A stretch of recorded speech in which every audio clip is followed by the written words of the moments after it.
Went from relying heavily on insurance-based stuff and referrals, typical type of business. Referrals from insurance, referrals from past patients or family and friends. All of a sudden we started investing in Google, Facebook, newspapers. I'm like, oh shit, this is different now. These guys don't book as fast as the others. So there was an immediate line between the two. There's an immediate kind of fork in the ground, if you like. You've got two types, right? You've got referrals and let's say word of mouth, right? Most businesses are built there. Most service-based businesses, doctors, dentists, chiropractic, physio, they're built here. And their entire model is that they wait for a referral, they get one off the insurance company, Bupa sends them a client, gives a name out and so on. That person rings up, they're ready to go. By and large, they're 80% bought in. Most of the time, they just need a few dots above the I's and a few T's crossing, right? The problem with that is it takes forever to build a business. And there is only so many referrals and there's only so many word of mouths around before it gets a bit painful. Now, what happened to me round about, when did it really explode, Johnny? About 2012, 13, right? Round about 2012, 2013 was when I found direct marketing. So the business between 2007 and 2000, let's say 11, was built on that. So quit my job in football, got a lot of referrals of friends and family, word of mouth from past patients, friends, families, people who knew me from the football club, Allen's, people like that. Where the business really grew was this one over here. When we invested in Facebook, Google, and so on, right? But these patients over here, these came, your analogy is this. They arrived looking like that. They were happy and ready to bought in. These people, they arrived looking like that. You get it? So these people were ready to go. They were happy, they were all in, they were, give me the red wine now and I'll drink it. These guys were like, well, I kind of need something to drink, I don't really know what it is. And you're gonna have to do some work to help me understand how I start drinking it from you. So the pivotal point of the business where it went from me and one other person to me and six, where Johnny was still around and six admin and however many others, was the introduction of all of this. But then figuring out a pathway for people to take who were skeptical. So these people here, there's one word to describe these people, skeptics. Skeptical, that's it, start there. In all of your thinking. So 50% of your patients, 60, 70% now of your patients, are skeptical as hell. They don't know really what they want, they don't really know what they do, what we do, they don't trust physio, they don't trust us, they don't trust themselves. And that's the bit you've got to do the work on to get them across the line. So if you think of them being over here, right, here's your another analogy. Simple as this. So they start here, skeptical, and they've got to end up, so they're at point A, right? They're at point A. When they meet you, they're at point A. And ultimately, where they want to get to is point B.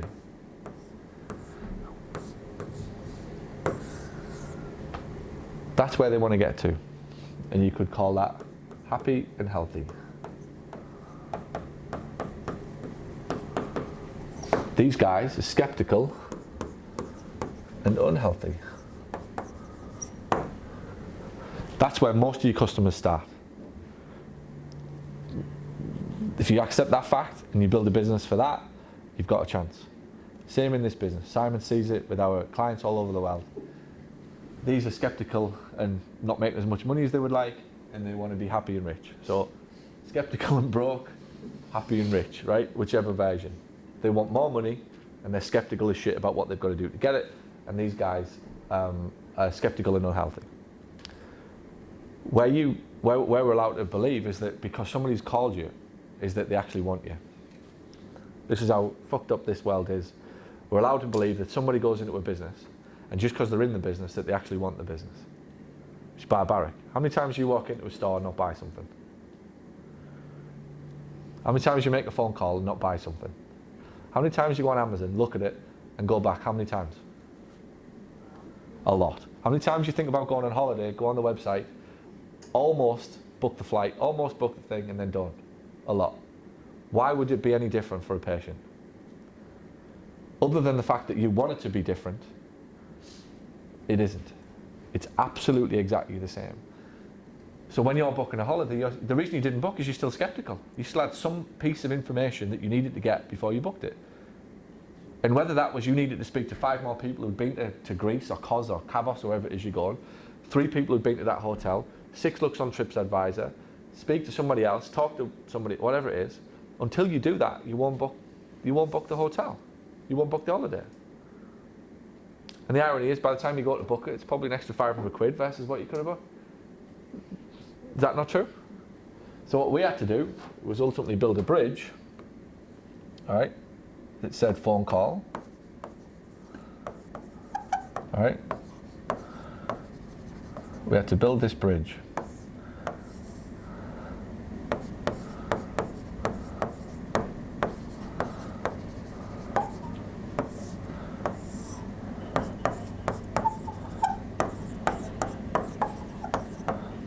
Let's just say 6 to 9, right?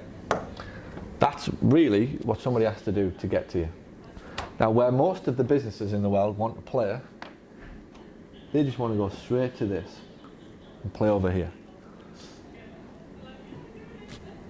These 2 bits were the most important part of the business that I put in about 2012, 2013. So ultimately, somebody was getting an hour of their time, of my time, right? But that's the reason that the business was priced the way it was priced. So I could afford the extra admin to be able to do that. So there's almost an hour worth of love going on, right? But what price? An hour's worth of love for Alan Menhennett, who's still there 15 years later. Do you get it? Like, that's the thing. You've got to break down this skeptical and unhealthy if you want to get them over to you happy and healthy in the end. That 20-minute phone call is where all the magic happens. You get that right, the disco visit becomes very easy. They're bought in, they say, yeah, let's move forward. And then the next big thing was the plan of care. And again, it's contrary to what most physios will do, which is just do, let's have a few sessions. You were taught in the NHS. You weren't even taught how to prescribe. You were never told how to tell somebody what they need. Yes or no? You were never ever told, here's how you present your findings and then tell the patient what they need to do next in order to get better. That's how screwed up physio is. It's why it is a mess, like the whole profession. Nobody dare tell you, you need this to do it. So we're going to start over here. So you start the play. Then the baton, if you like, gets passed to the discovery. If we do that well, we get them over here. And only when you get to the end of this, really, do we get this. That's the core fundamental path that the business needs to go down. Now, ideally, you could argue that there's another layer over here of influence called marketing. And if I do my marketing well, and it's all information based, and we'll get onto that this afternoon, if I do this well, if I do marketing well, it causes more people to start that journey. That's all it does. It doesn't give me a customer, it just gets more people to say, I admit I'm skeptical and I'm unhealthy. So the marketing team's job is that. It's not necessarily to get the customer, it's to get the guy to go, or the girl, I'm relatively interested. I'm skeptical as hell right now, otherwise I'd have called you. I remember the conversation once with one of the staff, and a patient said, he'd filled out a form. He'd filled out a form, and I think it was Vicky who called him, and he said, I don't want to book an appointment. And he'd filled out a form for a free report, right? And Vicky went, I'm not trying to sell to you, you know, yada, yada, yada, all that stuff. She like kind of panicked a little bit. And at the end of it, I said, here's how you respond in the future. Somebody fills out a form for a free information pack. And you call them. And you say, hey, I'm just calling because you took some information. I don't want to book an appointment. I don't want to book an appointment, right? You'll be hearing this on the phone, right? The filled out forms were like, oh, I'm not ready to book an appointment. And my response to this person in the future would be, of course I know you don't want to book an appointment. You filled out a form on my website that said free information. You had a choice of calling us to book an appointment. You had a choice of filling out a form that said request price and information. You had another form that said start with a free taster. And you chose the one that said free report. This was at 8:12 last night. It's 9 o'clock the next day. What the hell do you think I think, right? That there's nothing changed in the last 12 hours that in any way, shape or form has helped you make a better decision about hiring us. So if at 8 o'clock last night you wanted the free information pack, it's sure as shit at 9 o'clock the next day that you still want the information pack, because nothing has changed unless you've spent all night researching me and studying physio, that you're now in a better position to buy physio. Do you get it? That's the truth. That's again the accuracy of where somebody is in their life. Nothing changed. It's not going to have changed in 12 hours. You took the free information pack for a reason. And you took free information because you didn't know enough about physio to buy it. The job of my company now is to educate you on what we can do. And that might take a week, 2 weeks, 4 weeks, 8 weeks, 12 weeks. I have no idea. But you did the thing that marketing was supposed to do, which was to get you to the website, to make an inquiry, to show an interest, to do whatever it was. But with some of these patients, it could take 12 months. They'll all tell you. Some of these patients, I remember back in the day, after the first 3 or 4 sessions, I wish I'd called you earlier. Why? Well, I first looked at your website 18 months ago, right? And I used to go, what? Did you say 18 months or 18 days? No, 18 months. 18 months ago, somebody told me about you, and I went on your website. I wish I'd called you then. And I used to go, what the fuck? This lot mad. Right? And this was back before I understood all this stuff. And I heard it that many times. In the end, I'm starting to study this and go, what the fuck's going on here? Why would somebody go on a website in like 2011 and not call you till 2013? Because of all of this. They have no clue. They have absolutely no clue. One day they think it's coming, next day they think it's gone. Then they take some pills and it goes. Then the next day they're all right. Then they do some exercises and it's gone again. And then somebody tells them it goes, in their life is just this for 12 months. Then in the end they're so frustrated, they're like, okay, I'm in. That's the bit you've all got to get your heads around. That when they arrive, they haven't just shown up that day and gone, I'll have physio. They've had 12 months of turmoil, most of them, before getting there. Even me, mum, I'm like, back in the day when she was getting hips, I'm like, mum, you need physio, you need to go down. Oh, I'll leave it. I'm like, you're talking to a fucking physio? If you don't trust me, like, what chance have we got? And then I'm going, mum, you need to get your hips done now, right? You've left it too long. This is the start. Did you see me on this morning, right? Yeah. She's got a fucking laundry list of like surgeries and shit that's gone on, right? Mum, you need to go and get physio on your hips. No, I'll leave it. No, I'll leave it, right? Well, 2 years goes by, she leaves it, right? Now you need to go and get surgery on your hips. No, I'll leave it. I'm like, all right, there we go again. We obviously haven't learned your lesson. I'm saying, Mum, I'm telling you, you don't get surgery on your hips, you're going to need surgery on your back. Ends up with surgery on her back, right? I can't even get through to her. What fucking chance have we got trying to get through to the general population? Then when you're getting her off the toilet because she can't even go on her own because she's got that bad sciatica, me and my sister had to pull her out of bed to get her on the toilet. Then she wishes she had physio. Can you get me in for physio? It's too fucking late now. I can get your disc taken out of your back next month, but you'll have to wait for the list. This is what you're up against. And you're better off understanding that this is what you're up against than thinking that they're all just going to spend money with you the minute that they call up. They're not. The marketing's job is to go, we can solve your problem. We have a reasonable understanding of what you've gone through. We think we can help you. But now we have to prove it to you that we can help you. And if you start from that level of compassion, that level of empathy, you're in a different world altogether than anybody else. And they feel it. They don't know what it is, but they feel it. You get me better than the next girl or the next guy who just wanted to book an appointment. Or you don't give up after 3 phone calls. Why would they talk to you? I wouldn't talk to you. Like seriously, you start from that point of view. Why would I answer the phone to you? Oh, I don't know this number. Would you answer the phone to strangers? There we are.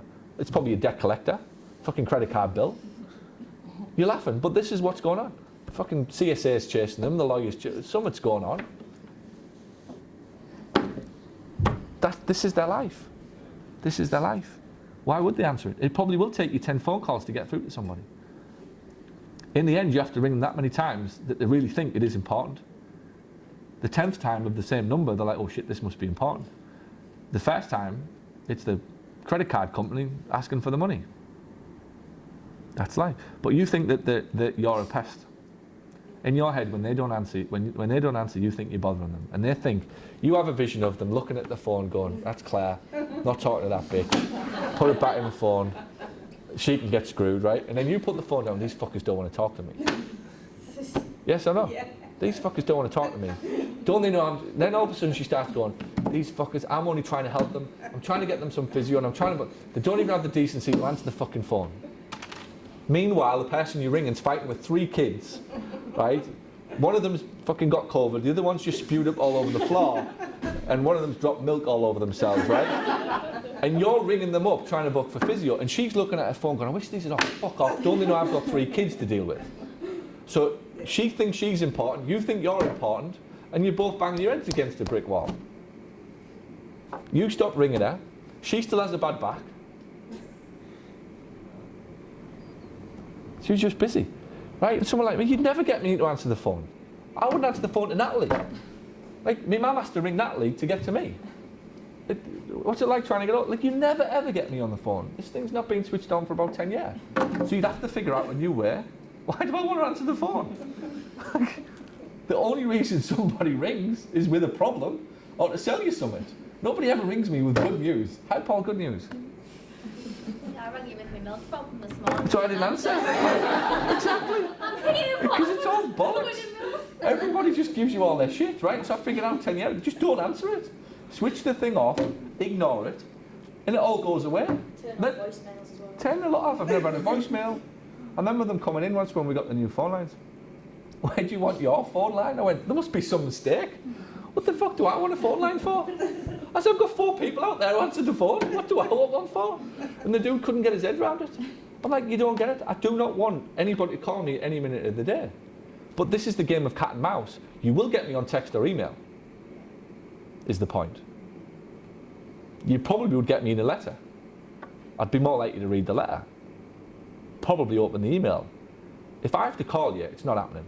It is categorically not happening. If I have to ring somebody, it ain't going on. If I can't send a text to them, nothing happens. So you have to change the way that you talk to people. But don't make me talk to you. Can't multitask, that's half the problem. People have got on a serious conversation, people are moving away from the phone to wanting to communicate with you on text because they've been now conditioned to multitask. I can do multiple things while I'm texting. I can be in the watch Coronation Street while I can still talk to you on the text. If I have to talk to you, I have to pause Coronation Street, and that ain't happening. Just getting caught back up, like, definitely isn't happening. Make sense? Yeah. Don't take any of it personally is the thing. Start again from this fundamental principle of the business. They're not ignoring you, they're just busy. Might take you 10 goes. Doesn't mean you're good, doesn't mean you're bad, doesn't mean they wanted to hear it, it doesn't mean they didn't. It means they were busy. 3 kids. That's it. Thanks for watching this video, and if you found it helpful, and if you now find yourself thinking, I wonder what else this person can help me with, head over to paulgough.com/books, where you can find my best-selling books, which will show you how to add more profit to your practice. Or send an email to paul@paulgough.com to ask about how we can help you accelerate the growth and profitability of your clinic. And by the way, if you know anybody who would find this helpful, please share this video out. Thanks so much.